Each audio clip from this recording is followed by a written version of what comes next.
You know, yesterday, a lot of the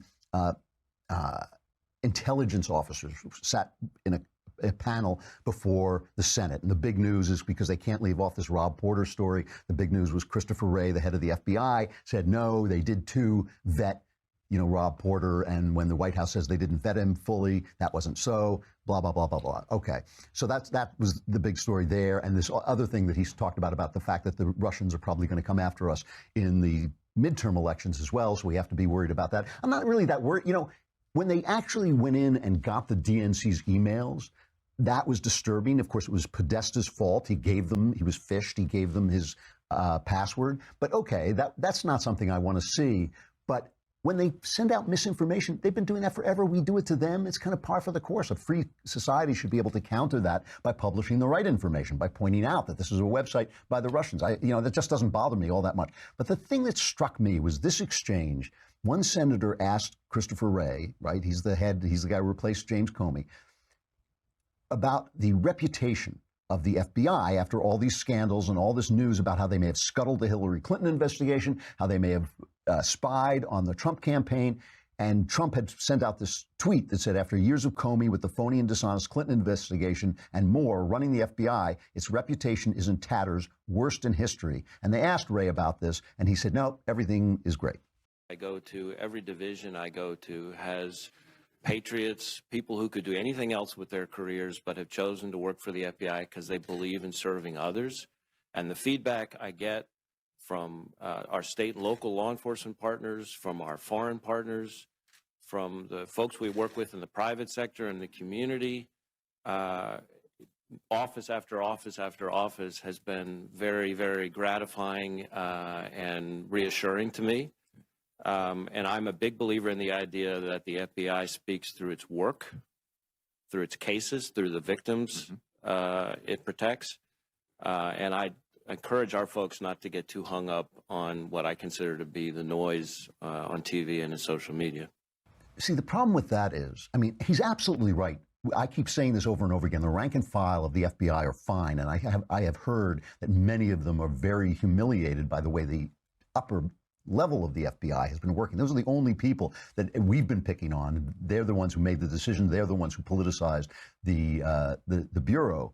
But some of that noise that he's ignoring is the noise of the people. Some of that noise is us that he doesn't want them to pay attention to. Martin Savage, who does these focus groups on CNN, the only time you ever hear anything true on CNN is when they interview ordinary people. And he had this focus group about the investigation, the Russia investigation, and listen to what the people say, because they get it exactly right, as almost always. These voters trust Trump, but they do not trust the Russia investigation. They consider the whole thing a political witch hunt from the get-go. To be honest, it's a disgrace. They don't believe in the investigation because they don't believe the investigators. Do you have faith in the FBI? Hell no. No? No, absolutely not. You think that the FBI has a political bias in this case? I believe yes. Yeah. Okay, I want to preface by saying it's not the FBI, it's the leadership of the FBI. Agreed. That has politicized this. And in this situation, the people that have at the top of the food chain have decided that they don't like the game. They're going to change it. They're going to play by their rules. So these guys are saying the same thing about the leadership, and I'm going to show you which one of them is right. But now let me just finish this, and then we'll get to the mailbag. Great mailbag today. Terrific questions today. Cheryl Atkinson, one of our favorite reporters, like one of the last journalists in America, she published a list of the people who have been, let's say, relocated at the FBI. So if there's no problem at the FBI, if Christopher Wray is telling the truth and the people at CNN have it wrong, there's no problem, nothing. Why have all these people been reassigned? Let me just read you Cheryl Atkinson's list. David Loffman abruptly quit. Loffman was Deputy Assistant Attorney General in charge of counterintelligence, cybersecurity, counterespionage, and export controls. As the Washington Post put it, Loffman had a key role in the Justice Department's investigation of Hillary Clinton and Russian interference in the 2016 presidential election. He was one of the justice officials who interviewed Hillary Clinton about her email use. Loffman suddenly quit his job last Wednesday, citing personal reasons. Andrew McCabe, he abruptly quit. McCabe was obviously the number 2 at the FBI. He had been planning to leave, but unexpectedly resigned on January 29th. McCabe was one of the officials who signed off on the controversial FISA warrants for Carter Page, a warrant based largely on the tainted Clinton-financed Trump dossier. It turns out that McCabe has been the focus of the Justice Department Inspector General's investigation into how the FBI handled the Clinton email scandal. In late January, it came to light that for 3 weeks, he'd apparently sat on information about piles of Hillary Clinton's emails showing up on the laptop of Anthony Weiner.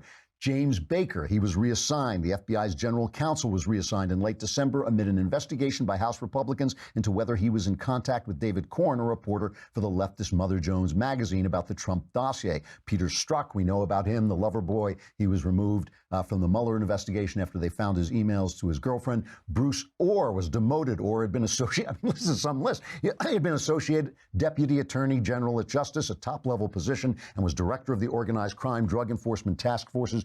In early December, after a House investigation turned up evidence that Orr had met with Trump dossier author Christopher Steele and later with the founder of Fusion GPS, who hired Steele, Orr failed to disclose this meetings and he was demoted. It also turned out that Orr's wife had worked for Fusion GPS and was funneling information back to the FBI. James Rybicki, he resigned. Rybicki had been the chief of staff to FBI Director James Comey. He resigned in late January to accept an opportunity in the corporate sector, but simultaneously, Republican lawmakers had been looking into Rybicki's role in the FBI's handling of the Clinton email scandal. That is a lot of high-level people gone over this stuff. And so you can say, I understand that Christopher Wray has to keep the rank and file, has to keep their spirits up, but this has really been a devastating scandal for the FBI, and only the fact that the press isn't covering it is keeping more people from being outraged and realizing the tin pot third world way that Barack Obama ran the government.